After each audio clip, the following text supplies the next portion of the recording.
Ahoy and welcome. I am Lee, the pirate tester, and today I am joined by Maaret. And after a discussion, I've decided getting her surname wrong is not worth the hassle. So welcome, Maaret. Thanks.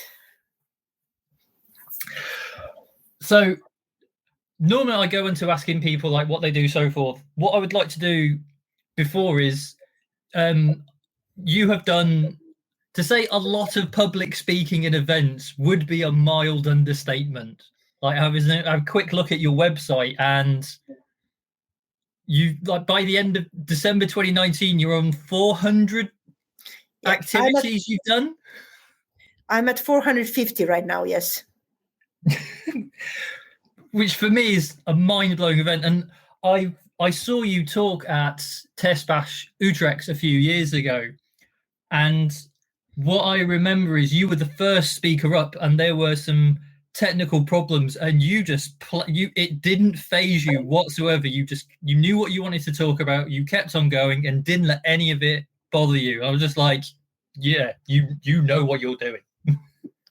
I don't remember any of that part. I remember what I talked about though, and it was something that was kind of close to my heart on talking about this idea of some of the work that we do kind of like without doing anything other than being present.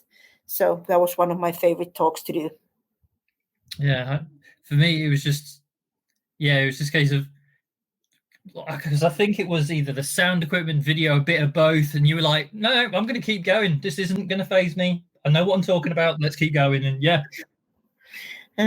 I really have no recollection. So sometimes, having done enough of these talks, I've had cases where I had one time when I was foolish enough to reboot my Apple computer just as I was getting started on a full day of training. And it took 3.5 hours for the slides to come back. Oh, so wow. I did on a whiteboard. I did 3.5 hours of the day. I did on a whiteboard, and it actually helped me recreate the whole course during the day. And it became so much better when it was all dynamic and kind of just pulling on kind of like different bits and pieces that made sense for us as a group. So I really should be doing more of that. But also had cases where I was supposed to do a 45-minute talk, and then the organizers take 10 minutes in the beginning. And then they tell me, can you just now deliver it in a 10 minutes shorter time? That's actually complicated. That's difficult. So the tech doesn't bother me, but when the timing of kind of like trying to figure out what I want to say, when that goes wrong, that phases me out a little bit. Yeah, because I imagine you I've practiced it. It takes, I've got 45, I've designed it for that. And then going with drop 10 minutes, you're like, if I could drop 10 minutes, it would have been a shorter talk. Yeah. Definitely that kind of an experience. So what I'd like to know and to share with Racket is what it is you do, and then your journey to do that. Because I know you've moved between various companies and you bring a lot of knowledge and ideas with you. So yeah, the floor is yours, as it were. It's always a little difficult kind of describing what exactly do I do for my work. I have had a career where I basically changed jobs every 2-3 years. And it's not that the jobs would be kind of ones that I want to leave in particular, but it's more on the side of I wanted to learn about context in testing. And we had this almost kind of like a go-to phrase in the community about context-driven testing. And it's always like, it varies, it depends on the context. I think that's a cop-out. Like, it's really not saying anything. And I was like, what does it actually mean? I want to figure this out. And that's why I've been changing jobs. Right now I work in Vaisala, which is doing, the business unit that I'm in is doing weather instruments. So I'm measuring weather and weather-related phenomena. And I work there as a principal test engineer, which means I have 3 jobs. I'm a tester, hands-on tester in one of the teams. I'm a test manager across a major program of multiple teams. I think there's 18 teams total in that setup. And then I am a test improver on the level of the whole organization. So the other business units also keep calling me. And of course, my hobbies are also around testing. So in my spare time, I pair with random people from the community, and I try to figure out how to teach testing the best way possible, which takes me kind of to these pairing and ensemble testing type of things. just kind of figuring out how to share the knowledge that we have in the testing community. It's not an easy thing to do. No, I mean, even just work alone sounds like it's a lot. So all the extra stuff you do on top of that is just phenomenal. I mean, you mentioned ensemble testing, and you've got a guidebook to help people who want to do it. And I know for people who aren't aware of it, they might know it was used to be called mob programming. And I used your guidebook at my workplace, where I would call it mobbing, just so people weren't intimidated by the fact it's not all about programming. And I know you've mentioned in your guide how, whilst it's called that, it's not just for programming. You can ensemble mob all sorts of things, can't you? Yeah, you definitely can. And nowadays, Emily Page, who is in Sweden now, she talks about this as in ensemble working. So she's kind of dropped the programming part of it.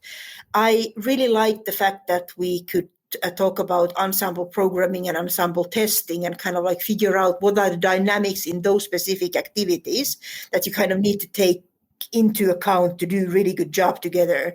Because creating a document is a little bit different process than trying to figure out the stuff that we do in software development. Yeah, and when I've shown it, like when I tried trialing it with people at my workplace, they found I've had it where people have been able to try stuff that they wouldn't normally have, and gone, and like initially they were all very, I'm not sure about this, and after doing it they're like, this is amazing. I'm like, I know, more people should be doing it. Yeah, there's been a lot of these little surprises for me, kind of like, what did you just do? Can you do that again? Can you show me that? Or why are you telling me to do it this way? Like, did you know that there's this way of doing it? And like, just do it my way now. Like, oh, I had no idea you can do that. Like, there's so many things I would have never known to ask for that I've learned in these ensembles.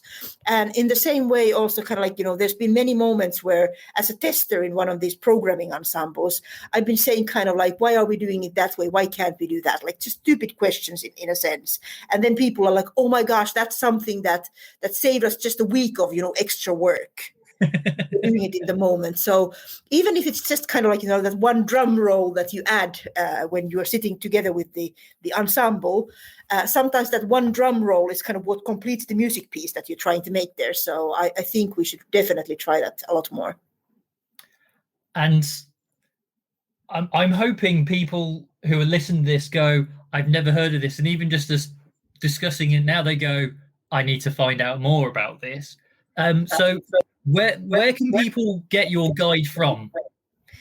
Nowadays, the address is ensembleprogramming.xyz.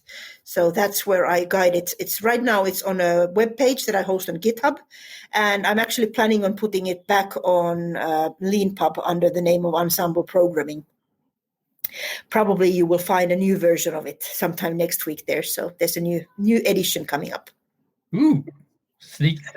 That's some great news for everyone listening. So I know before this we talked about how fast the time goes, and we've only got 20 odd seconds left. So I would like to say thank you for wanting to speak with me today, Maaret. Hey, it was awesome having a chance of having this chat. We've been trying to get to this for a while. Fantastic. So thank you to everyone listening, and thank you, Maaret.